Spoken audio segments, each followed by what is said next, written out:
महाराष्ट्र में सियासी घमासान के बीच सोमवार 17 जुलाई से विधानसभा के मॉनसून सत्र की शुरुआत हो गई। सत्र के पहले दिन राष्ट्रवादी कांग्रेस पार्टी के 53 में से 27 विधायक अनुपस्थित रहे। ये विधायक ऐसे समय में नदारद रहे जब अजीत पवार ने अपने गुट के नेताओं के साथ शरद पवार से लगातार दूसरे दिन मुंबई के वाईबी चौहान सेंटर में मुलाकात की है। अजीत पवार खेमे के केवल 15 एनसीपी विधायक ही नजर आए। इसके बाद से ही कई तरीके की अटकलें लगनी शुरू हो गई। मिली जानकारी के अनुसार एनसीपी विधायकों की स्थिति डामाडोल है। वो अभी भी इस दुविधा में हैं कि वो शरद पवार का साथ दें या अजीत पवार का। दरअसल अजीत पवार खेमे की शरद पवार से मुलाकात को लेकर अंदरूनी सूत्रों के मुताबिक 16 जुलाई को अजीत पवार खेमे के सिर्फ मंत्रियों के साथ शरद पवार से मुलाकात हुई थी। इसके बाद अजीत पवार के समर्थक विधायकों में बेचैनी बढ़ गई।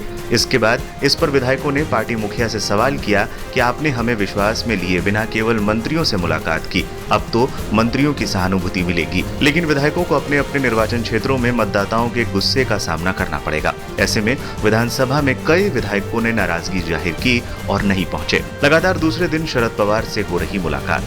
अजीत पवार और प्रफुल्ल पटेल सभी विधायकों के साथ दूसरी बार शरद पवार से मिलने वाईबी चौहान सेंटर पहुंचे थे। वहीं शरद पवार से कल हुई मंत्रियों की मुलाकात के दौरान बागियों ने शरद पवार से एनसीपी को एकजुट रहने की अपील करते हुए कहा कि वो बीजेपी गठबंधन का हिस्सा बन जाए। जिसके बाद अब शरद पवार ने इस पर जवाब दिया है, जिसमें उन्होंने ये साफ कर दिया कि वो बीजेपी के साथ नहीं जाने वाले हैं। हालांकि शरद पवार खेमे की ओर से मिली जानकारी के अनुसार बेंगलुरु में होने वाली विपक्षी दलों की बैठक में शरद पवार शामिल हो रहे हैं।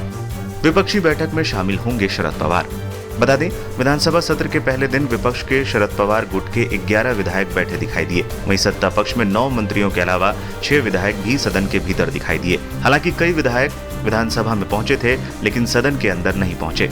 वहीं अजीत पवार गुट के एक विधायक ने शरद पवार से मुलाकात की। उस दौरान विधायकों की संख्या 30 से ज्यादा थी। बता दें, विपक्ष की बैठक 17 और 18 जुलाई को बेंगलुरु में चल रही है। शरद पवार 18 जुलाई को विपक्ष की बैठक में शामिल होंगे।